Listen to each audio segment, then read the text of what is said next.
Welcome to Creative Leadership with Heart, the podcast where we dive deep into the world of creative leadership. I'm your host, Rico Nasol. Join me as we explore the transformative impact of heart-centered leadership in today's creative and design organizations.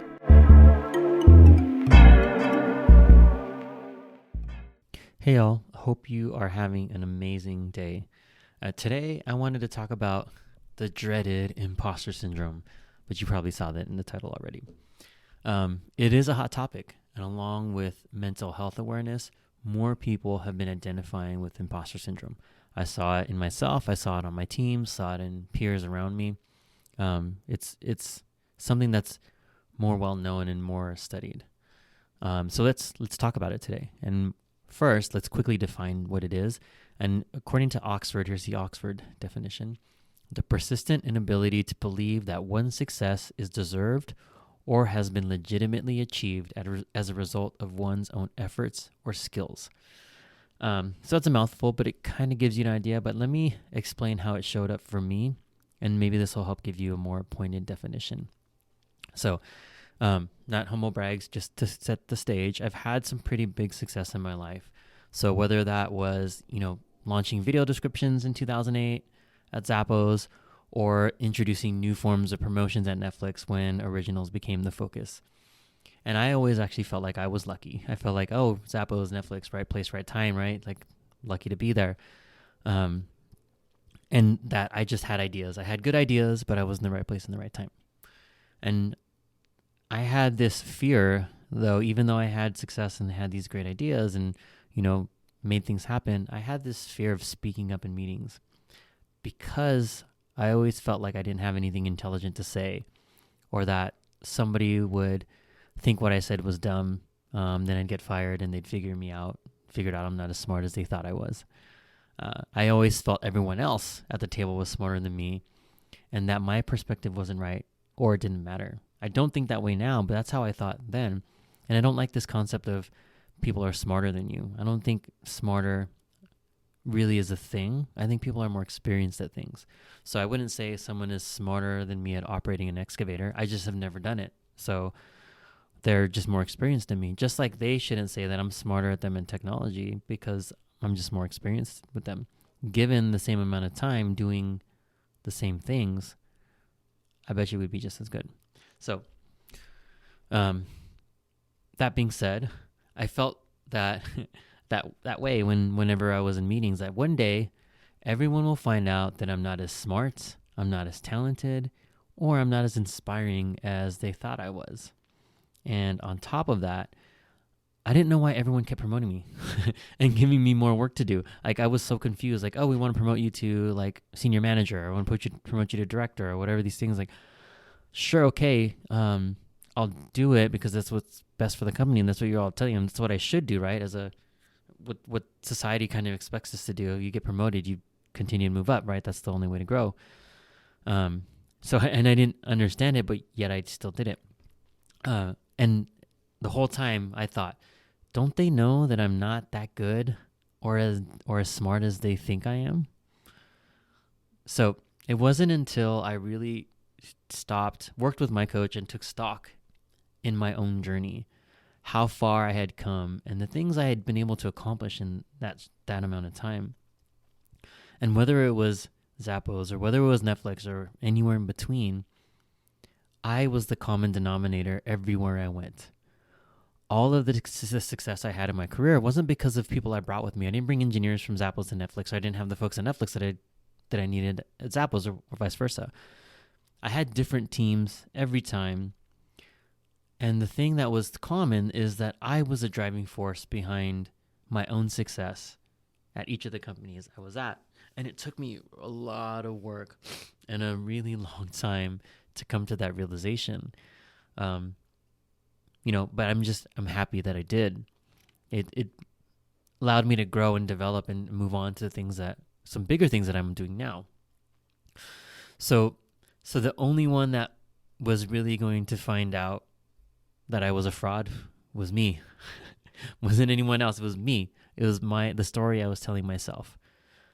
I needed to discover for myself and do my own work to prove to myself that I am smart, I am talented, and I really do inspire others. And the proof was in the pudding. Just look at my track record. For some reason, I was unable to see the connection with my talent and my track record. Call it what you want, whatever. Imposter syndrome, I just couldn't do it. So that was a long story to walk you through how imposter syndrome showed up for me, and it was pretty bad and at the highest levels. The more I went up, obviously, the more I dealt with it. And I think eventually it ended up convincing me to leave certain jobs because I just couldn't take that pressure anymore of wow, I have to live up to this thing you're telling me I am, when actually I was the thing that they were telling me, which sounds confusing. So yeah, like I said, it took me a lot of time and work to get over it. But in doing this, I actually tried to simplify it for my teams and for the others around me who were dealing with the same exact things I was. So I came up with this helpful acronym that's easy to remember, and it's WORTH. W-O-R-T-H, WORTH. Because imposter syndrome comes from an unhealthy level of self-worth. If we don't think we have the right skills, the right talent, or the smarts, we are imposters. It usually means we have to work on our own worth. And I know for a fact for me, it was I had a very low view of myself. I didn't think I was that smart or talented. Now I do. Now I understand my worth. And I validate myself. I don't need external validation. So going back to worth, W-O-R-T-H. So here it is. W is for when. When do these things happen? What are the triggers to make you feel this way? So is it in meetings with certain people? Is it certain time of day when someone calls on you and asks you a question? Like when does this happen? O is for observations. What do you notice about yourself?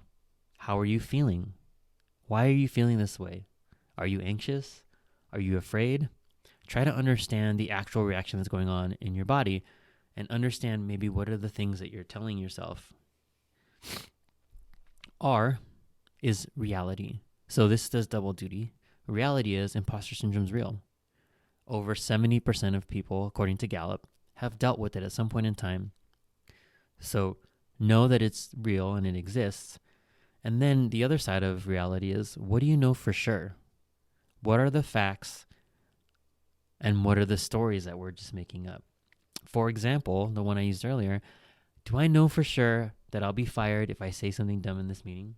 Do I know for sure that I will say something dumb in this meeting, or will I say something insightful? I know for a fact because all the times before that, nobody has ever said what I said was dumb. Most of the time, people nod their heads, they say they agree, or they build on it. So the reality is, I usually have something insightful to say, or almost always have something insightful to say. But the story I was making up is, I'm going to say something dumb, and I'm going to get fired, and they'll find me out. So that's reality.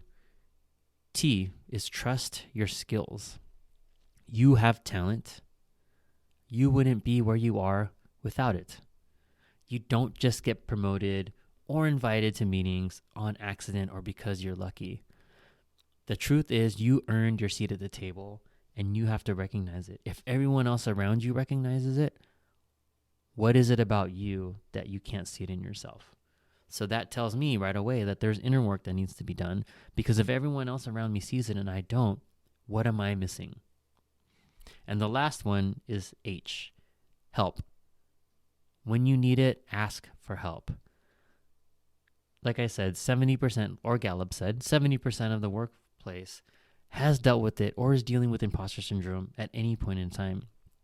So ask your leaders, ask your mentors, find a coach, work through the things you need to work through, and nothing will change unless you change.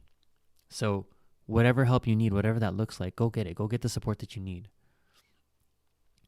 So that's now how I help folks with their imposter syndrome. I helped it with people on my team. I helped it with the leaders I was grooming. And I do that with the clients that I have now. I have a journal. If you're interested, by no means is this like you can if you want. I have a journal to help you work through it. And you can go find it at riconasoul.com/leaders to download it for free. It should help you with this acronym of WORTH, help you understand the observations, the reality, and trusting your skills.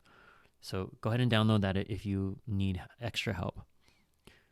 And understand, we all make up stories in our heads. We do it all the time. It's whether we believe them or not, whether they are true or not.